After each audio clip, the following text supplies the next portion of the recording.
while very confident in all of that, there's admittedly some stuff that I'm just a little concerned about. So here are 5 things in the NFL and in fantasy that I am just worried that I'm wrong about this year. Coming in at number 5, the impact and the losses of the Ravens and the Dolphins. I haven't officially put together my team like standing predictions just yet. That's going to be after Labor Day weekend out here.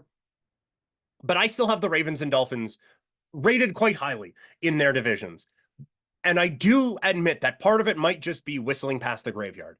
But with the Ravens, it's Lamar and it's the institutional knowledge they have out there in Baltimore that I think that this can still be a well-managed, well-put-together football team. And on the Dolphins, I think that there is maybe a little bit too much to a hate. I understand that this team has a tough schedule and they did not do well against tough schedules a year ago. But I think McDaniel is a very smart coach, and I think they have a ton of weapons around there. And I think defensively they did lose a little bit, but like Wilkins, I think very highly of. By the way, we have a new Raider podcast coming out. We'll get to that in a bit. But Christian Wilkins leaving, that hurts. Replacing with Calais Campbell softens the blow a touch. That they got really banged up on defense in the last part of the season. And I think that is where the wheels started to fall off for Miami last year, was all the injuries they had on the defensive side of the football. And so that is why I think, yes, they lost some pieces, but I do think that they've replaced them well and now have some replacements coming back from injury. That's going to kind of offset it a little bit. But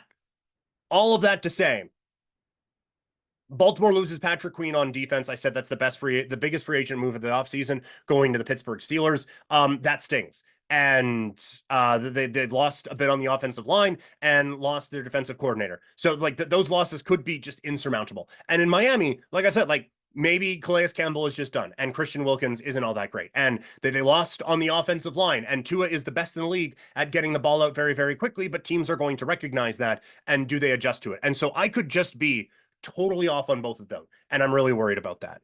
At 4, it's the fall off of the Rams. If you are listening to this show in full, you will know that I am rather down on the LA Rams this year. But Sean McVay is a very good coach. And if everyone is healthy, this is still a really talented football team. I do think the defense lost too much to overcome, but we have seen players come out of nowhere all the time and make some surprises. And so like for a couple of different predictions I have for this upcoming season, I kind of need the Rams to not be good.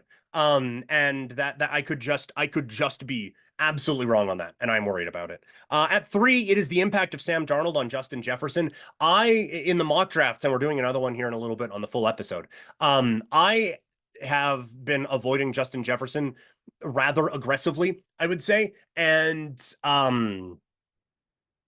I just don't think Sam Darnold, who has been a below average quarterback almost every second he's been out on an NFL field. And I was a Sam Darnold believer for longer than most.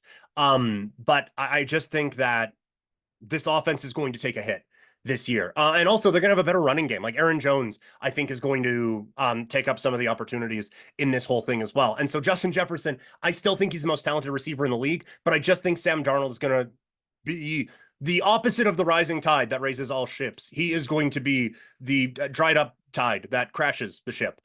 That being said, Justin Jefferson is just awesome. And Sam Darnold at least can be competent at times. And so maybe I am overvaluing the quarterback position and how much that affects Justin Jefferson, although we did just see that last year. But I do think Darnold is better than everyone they had playing a quarterback a year ago. So I could very well be wrong on that and be making some real mistakes in the first rounds of some of these drafts. At 2, the reliance of the Jets on Aaron Rodgers. I said in the overvalued teams portion, I think Aaron Rodgers is cooked. And I think because of that, it is going to hold the New York Jets back. Maybe my overall thing that I'm worried about is just the Jets in general, because I have a different team winning the division. I have the Jets missing the playoffs, and I'm probably going to go Jets under on the win total as well. I just think Aaron Rodgers, the last time we saw him, he wasn't that good. And now it's coming off of an Achilles injury. And all of those things just building up onto it. Again, this is a talented team. And so that's where I think the wrong comes from. I don't think I'm going to be wrong on Aaron Rodgers. I don't think this is going to be a good year. That's not the one I'm worried about.